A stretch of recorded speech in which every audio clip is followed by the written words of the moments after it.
बहुत समय पहले एक दानी और सत्यवादी राजा हरिश्चंद्र हुए।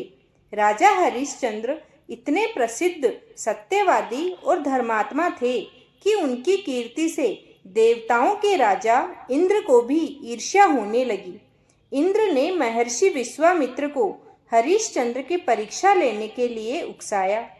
इंद्र के कहने से महर्षि विश्वामित्र जी ने राजा हरिश्चंद्र को योग बल से ऐसा स्वप्न दिखलाया कि राजा स्वप्न में ऋषि को सब राज्य दान कर रहे हैं।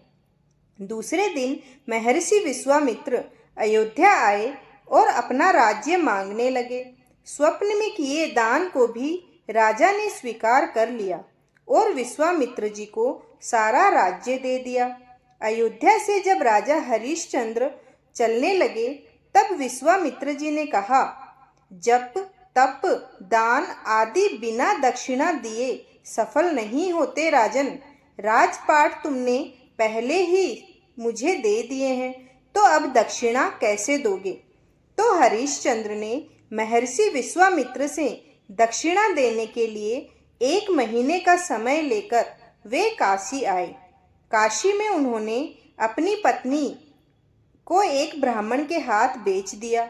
राजकुमार रोहिताश्व बहुत छोटे बालक थे। प्रार्थना करने पर ब्राह्मण ने उसे अपनी माता के साथ रहने की आज्ञा दे दी। स्वयं अपने को राजा हरिश्चंद्र ने एक चांडाल के हाथ बेच दिया और इस प्रकार ऋषि विश्वामित्र को 1000 मोहरें दक्षिणा में दी। महारानी अब ब्राह्मण के घर में दासी का काम करने लगी। चांडाल के सेवक होकर राजा हरिश्चंद्र शमशान घाट की चौकीदारी करने लगे। हरिश्चंद्र शमशान में मृतकों के परिजनों से दाह संस्कार के बदले कर वसूली करने का काम करते थे। कई बार उनके सामने धर्म संकट की स्थिति भी बनी, लेकिन हरिश्चंद्र कभी सत्य और कर्तव्य के मार्ग से विचलित नहीं हुए। एक दिन शमशान भूमि की तरफ गौतम ऋषि आ गए। राजा ने ऋषि को प्रणाम किया। गौतम ऋषि ने कहा, हे राजन, इतने दुखी क्यों हो? तब राजा ने उन्हें अपनी सारी दुख भरी कहानी सुनाई और कहा कि मैं कैसे दुख झेल रहा हूँ और अपने परिवार से विलग हो चुका हूँ। तब गौतम ऋषि ने कहा, हे राजन, पूर्व जन्म के पाप के कारण आपकी यह दशा हुई है, लेकिन आप चिंता मत कीजिए। यदि आप भाद्रपद कृष्ण एकादशी का व्रत करो और अजा एकादशी व्रत कथा सुनो तो तुम्हारे इस हालत से उद्धार हो जाएगा। राजा ने ऋषि की बात मानकर अजा एकादशी का व्रत करने लगे। एक दिन रोहिताश्व ब्राह्मण की पूजा के लिए फूल चुन रहा था कि उसे सांप ने काट लिया। सांप का विष झटपट फैल गया और रोहिताश्व मरकर भूमि पर गिर पड़ा। उसकी माता महारानी को कोई धीरज बंधाने वाला नहीं था, न ही उनके पुत्र को देह शमशान पहुंचाने वाला था। वह रोती बिलखती पुत्र के शव को लेकर शमशान में पहुंची तो पुत्र की लाश को देखकर हरिश्चंद्र का कलेजा भर आया। सारा वृतांत सुनकर हरिश्चंद्र ने कहा कि मैं अपने कर्तव्य से बंधा हुआ हूँ रानी।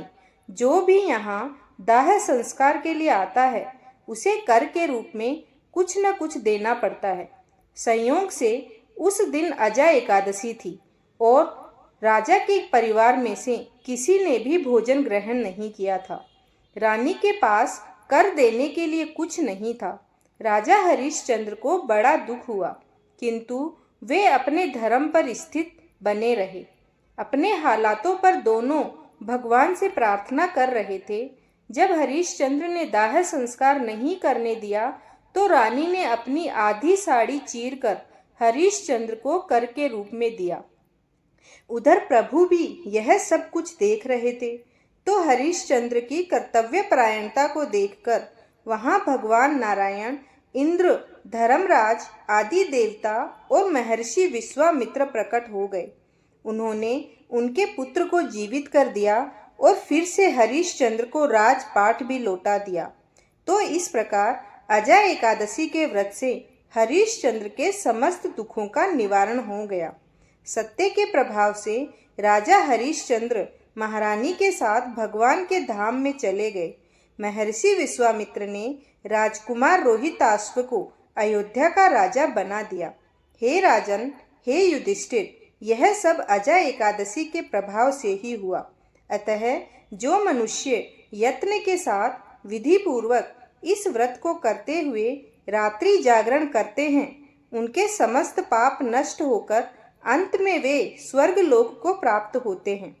इस एकादशी की कथा के श्रवण मात्र से अश्वमेघ यज्ञ का फल प्राप्त होता है।